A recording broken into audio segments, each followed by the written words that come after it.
आप सुन रहे हैं कुमाऊं वानी की प्रस्तुति जमीन हमारी धरोहर। दोस्तों नमस्कार, स्वागत है आपका रेडियो कुमाऊं वानी में और मैं हूं आपका अपना रेडियो दोस्त बहादुर सिंह। जी हाँ, रेडियो कुमाऊं वानी कोशिश कर रही है कि हमारे श्रोता मित्र अपनी जमीनों को समझें, वो जाने कि जो जमीनें हमारे पास हैं उनके रिकॉर्ड को देखें कैसे। वर्तमान परिदृश्य में जब स्थितियां इतनी चुनौतीपूर्ण बन चुकी हैं तो हमें अपनी जमीनों के संपूर्ण रिकॉर्ड को समझना होगा और जो रिकॉर्ड तहसीलों में या सरकारी तौर पर है और जो नक्शों में है वो क्या मौके पर जहाँ पर हम रह रहे हैं एक ही जगह है, ये निकालना सीखना होगा। हमें समझना होगा कि हमारी जमीनें जो हमें पुश्तैनी तौर पर मिलते आ रही हैं, विरासतन हमें ट्रांसफर हो रही हैं, उनके कितने हिस्से हैं। क्या वो जमीन मेरे नाम पर ही है या मैं सह खातेदार हूँ, उस खाते में अन्य लोग भी हैं। ये सब जानकारी हमारे पास होना बहुत जरूरी है। तो दोस्तों, इस संबंध में हमें सहयोग कर रहे हैं एडवोकेट श्री तरुण जोशी जी और हम उन्हें बहुत बहुत धन्यवाद करते हैं। दोस्तों, हम निरंतर जमीन से जुड़े कानूनी पहलुओं पर बात कर रहे हैं कि कैसे हम अपनी जमीनों के वास्तविक हक को समझें और क्या हमारे कानूनी अधिकार हैं। लेकिन एक महत्वपूर्ण पहलू है, वो है वन पंचायत या सिविल भूमि।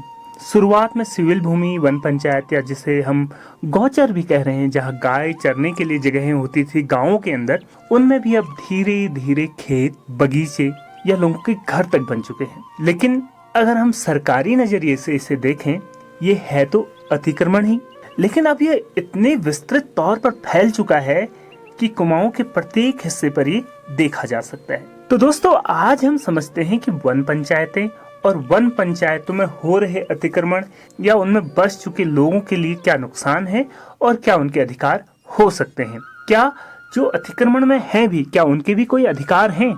इस सब पर हम विस्तृत तौर पर बातचीत करेंगे। लेकिन पहले भाग में हम जानते हैं वन पंचायतों के इतिहास के बारे में। तो तरुण जोशी जी के पास चलते हैं और संक्षिप्त में जानते हैं वन पंचायतों के इतिहास को।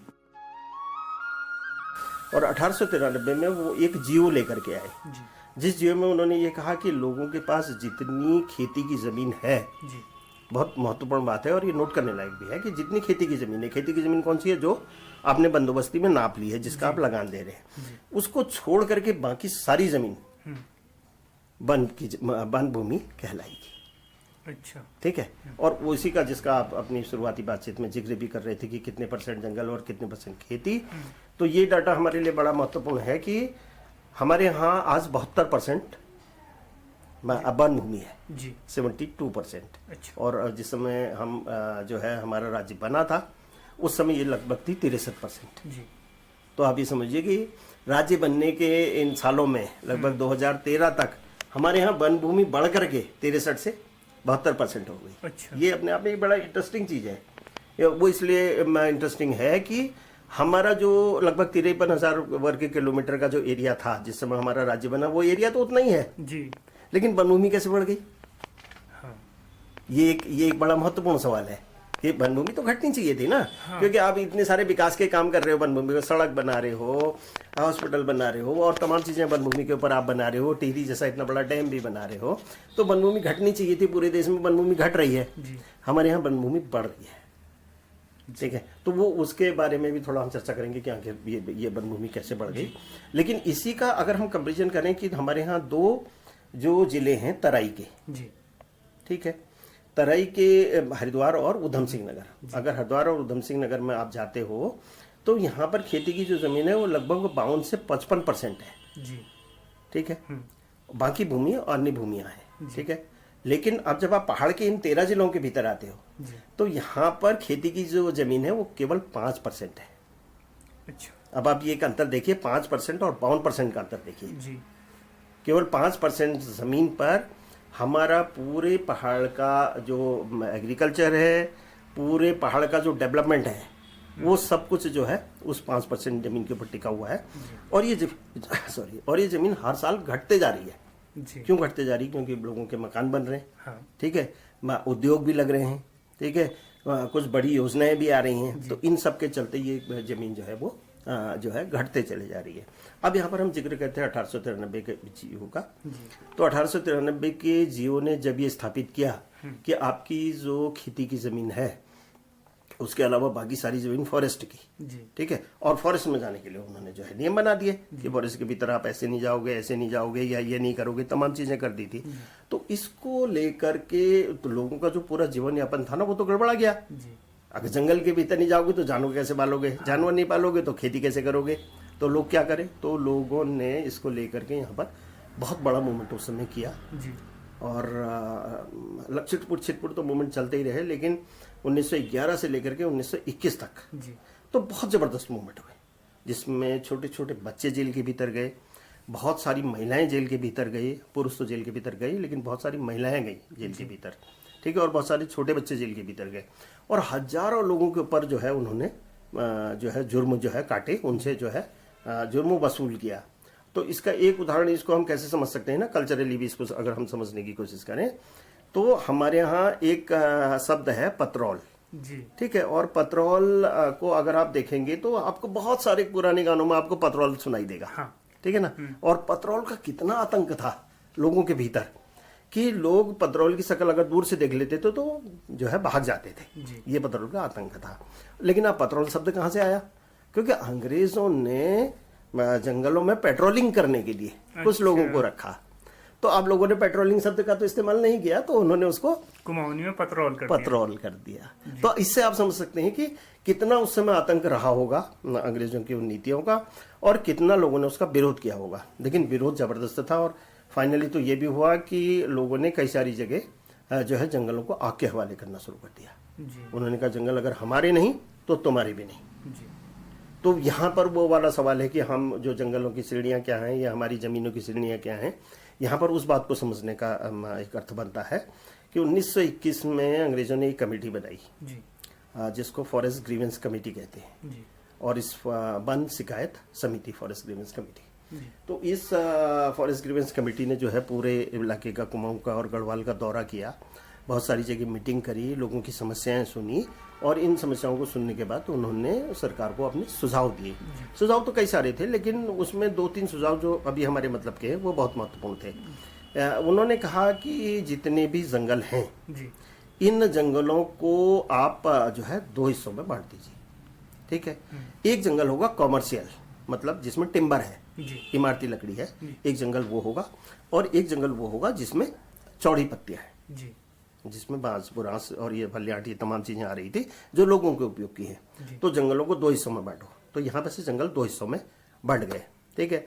और उसके साथ ही उन्होंने ये प्राविधान भी किया कि जो इमारती लकड़ी के जो जंगल है वो तो वन विभाग को दे दो, अच्छा ठीक है, और जो बचे हुए चौड़े जंगल है ये लोगों को दे दो, ठीक है। तो अब वो जो उस समय से जो है जब जंगल 2 हिस्सों में बटा, तो जो इमारती लकड़ी वाले जंगल थे उनका मैनेजमेंट फॉरेस्ट डिपार्टमेंट के पास चला गया, और जो चौड़ी पत्ती वाले जंगल थे उनका मैनेजमेंट सिविल डिपार्टमेंट, यानी कि हमारे जो एसडीएम से लेकर के डीएम और कमिश्नर, इनके पास आ गया, राजस्व विभाग के पास आ गया। तो आज के दिन में भी हमारे जो सिविल के जो जंगल है उनका मालिक का हक जो है वो राजस्व विभाग के पास है।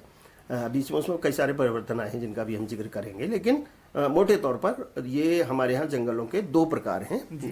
हालांकि एक तीसरा प्रकार भी है प्राइवेट फॉरेस्ट का, लेकिन वो बहुत छोटा हिस्सा है। तो ये 2 प्रकार हैं, जिनमें एक का मालिक राजस्व विभाग और एक का मालिक वन विभाग, ठीक है। इसके लिए इसके भीतर जो राजस्व विभाग को जो जमीन दी गई या जो जंगल दिए गए या जो वन भूमि दी गई, उसके भीतर उन्होंने ये प्राविधान किया कि आप इसके भीतर अपनी वन पंचायत बना सकते हो। तो दोस्तों, अभी तक हमने जाना कि वन पंचायतों का इतिहास क्या है, कैसे वन पंचायतें अंग्रेजों द्वारा कुमाऊं और गढ़वाल के कुछ पर्वतीय हिस्सों में बनाई गई, लेकिन आज धीरे धीरे इनमें लोग रह रहे हैं, या कहीं कहीं पर खेतियां होना शुरू हो चुकी हैं, कहीं पर छोटी छोटी दुकानें, गोदाम, या कहीं की गौशालाएं बन चुकी हैं। तो इन परिस्थितियों में लोगों को क्या करना चाहिए? जो लोग लंबे समय से अब इन वन पंचायतों में हैं, क्या उनके भी कोई अधिकार बनते हैं? इन सबको हम जानते हैं एडवोकेट श्री तरुण जोशी जी से। अब जो सवाल आप कर रहे हैं कि लोगों का कब्जा और लोगों के द्वारा उसमें खेती करना या मकान बनाना, ऐसा बिल्कुल निश्चित रूप से ऐसा कई सारी वन पंचायतों के भीतर हम देखते हैं कि लोगों के कब्जे हो गए हैं, या लोगों ने अपने उसमें मकान बना लिए, या कुछ लोग और कर रहे हैं उसके भीतर कर रहे हैं।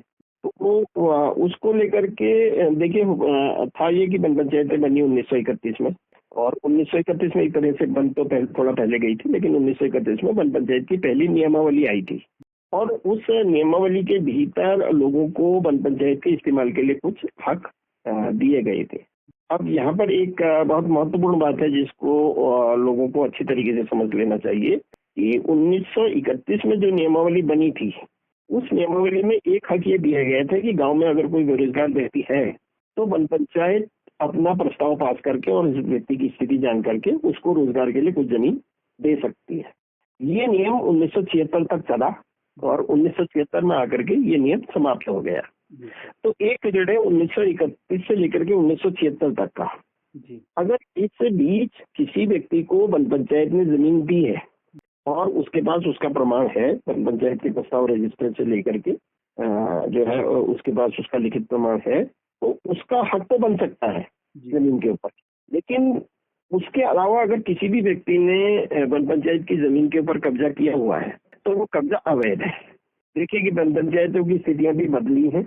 जहां 1931 में जो वन पंचायतें बनी थी, जिस नियमावली के भीतर बनी थी, वहां पर वन पंचायत की जो जमीन है उसके पास वन हो सकता है या खाली भी हो सकती है, लेकिन जो जमीन की हम बात कर रहे हैं तो वन पंचायत की जो जमीन थी वो ग्राम सभा के अधिकार में आती थी। लेकिन 76 में जो संशोधन किया गया वन पंचायत की नियमावली में, उसके बाद जो है वन पंचायतें केवल नाम के लिए ही वन पंचायतें रह गई। वो मूलतः उनको ग्राम वन में बदल दिया गया, और यहाँ पर से जब उनको ग्राम वन में बदला गया तो उनके ऊपर 1927 का जो भारतीय वन अधिनियम है वो लागू हो जाता है। और इसके नाते और बाद में सुप्रीम कोर्ट के एक फैसले के नाते भी, और 1893 के एक लंबी बात है जिसका बहुत लंबी बात हम अभी यहाँ पर नहीं कर पाएंगे, उसके लिए बाद में आप कभी समय रखिए। लेकिन कई सारी चीजें हैं जिसमें 1893 का एक कानून है ब्रिटिश पीरियड में लागू हुआ, जिसमें जितनी भी लोगों की खेती की जमीन है उसके अलावा बाकी सारी जमीन फॉरेस्ट लैंड कहलाती है। तो सुप्रीम कोर्ट का भी आदेश है, और 76 में वन पंचायत की नियमावली में भी परिवर्तन है। इन सबके चलते वन पंचायत की जमीन में अंतर यह है कि वन पंचायत की जो जमीन है वो फॉरेस्ट लैंड है, और कोई भी जो फॉरेस्ट लैंड है उसके ऊपर वन कानून 1980 लागू होता है। और वन कानून 1980 ये कहता है कि जो भी वन से जुड़ी हुई जमीन है, जो भी फॉरेस्ट लैंड है, उसका गैर जो है वन उपयोग नहीं किया जा सकता है। इसको फिर से हम समझ सकते हैं कि जो भी जमीन खेती की नहीं है वो फॉरेस्ट लैंड है पहाड़ के भीतर, और अगर फॉरेस्ट लैंड है तो फॉरेस्ट लैंड के भीतर किसी भी तरीके की खेती या अन्य कोई गतिविधि नहीं की जा सकती, उसमें केवल वानिकी के ही काम किए जा सकते हैं। तो ऐसे सभी लोग जिन्होंने वन पंचायत के ऊपर कब्जा किया हुआ है, उनका कब्जा कभी भी जो है वो खाली कराया जा सकता है। आपने देखा होगा कि पिछले ही वर्ष जो है हाई कोर्ट ने एक सोमोटो जो है एक रिट जो है PIL जो है उसमें सुनवाई करी थी, और उसके बाद कई सारे आदेश दिए थे जो वन विभाग को भी थे और जो है आपके सार्वजनिक निर्माण विभाग को भी थे, और उसके बाद कई सारी जगह अतिक्रमण हटाया जा रहा है। तो इनके ऊपर भी जो है अगर वन पंचायत के ऊपर भी अतिक्रमण किया गया तो उसको हटाया जा सकता है। लेकिन इसके अलावा भी वन पंचायत की जो नियमावली है, वन पंचायत की नियमावली के भीतर भी अगर अतिक्रमण किया गया है तो उसको हटाने की जिम्मेदारी सरपंच की है। वो ऐसे व्यक्तियों को नोटिस दे सकते हैं, उनके ऊपर जुर्माना लगा सकते हैं, और अगर वो व्यक्ति इसके बावजूद भी जमीन को खाली नहीं करते हैं तो उनके ऊपर वाद चला सकते हैं। ये एक तरह से जो है वन पंचायत के पक्ष में स्थिति है, और हम भी हमेशा इस बात के समर्थक रहे हैं कि वन पंचायत की जो जमीनें हैं वो सामूहिक जमीनें हैं, उनको व्यक्तिगत जमीनों पर नहीं बदला जाना चाहिए। क्योंकि सामूहिक जब वो जमीन होती है तो पूरे गांव वाले मिलकर के उस जंगल का उपयोग कर सकते हैं, उस जंगल से अपने इस्तेमाल की चीजें ला सकते हैं, और उससे उनकी आजीविका चलती है। लेकिन जैसे ही ये जमीन किसी एक व्यक्ति की बदलती है तो उसमें बाकी लोगों के हक जो है वो समाप्त हो जाते हैं।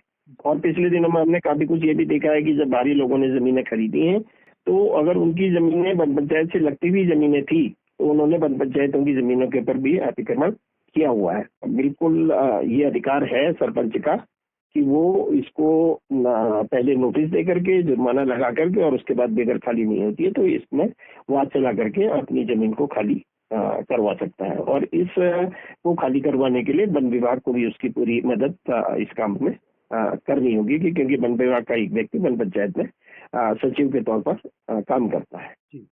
लेकिन ये तो एक दूसरी बात भी है क्योंकि जब हम लोगों के नजरिए से इन चीजों को देख रहे हैं तो केंद्र सरकार 2006 में एक कानून लेकर के आई है जिसको वन अधिकार अधिनियम कहा जाता है। और वन अधिकार अधिनियम ये कहता है कि अगर किसी वन भूमि पर कोई व्यक्ति 2005 के दिन मौजूद था, 19 दिसंबर 2005 के दिन मौजूद था, तो वो उस जमीन पर अपना दावा पेश कर सकता है। और वो अगर अनुसूचित जनजाति से नहीं है तो वो उसको ये साबित करना होगा कि वो पिछली 3 पीढ़ियों से जो है वन उसकी आजीविका जो है वो वनों से चल रही है। इसको लेकर के भी शायद हमने पहले वन अधिकार देने को लेकर बात करी है।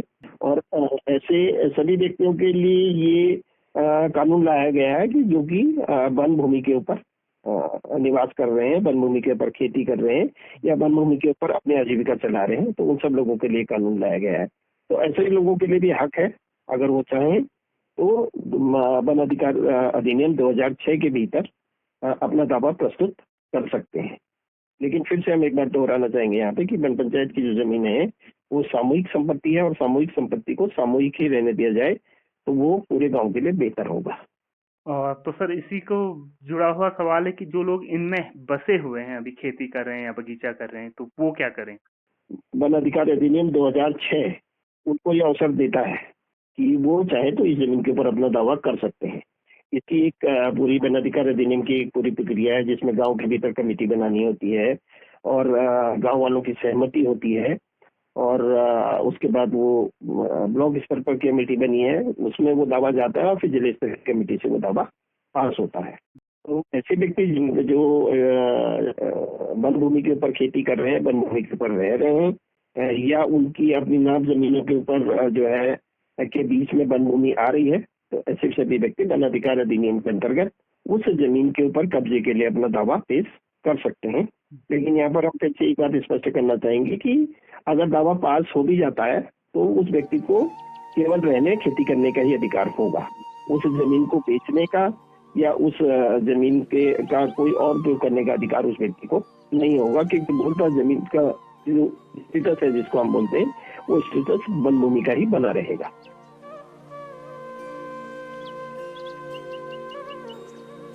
तो दोस्तों उम्मीद करते हैं आपको हमारा कार्यक्रम पसंद आ रहा होगा।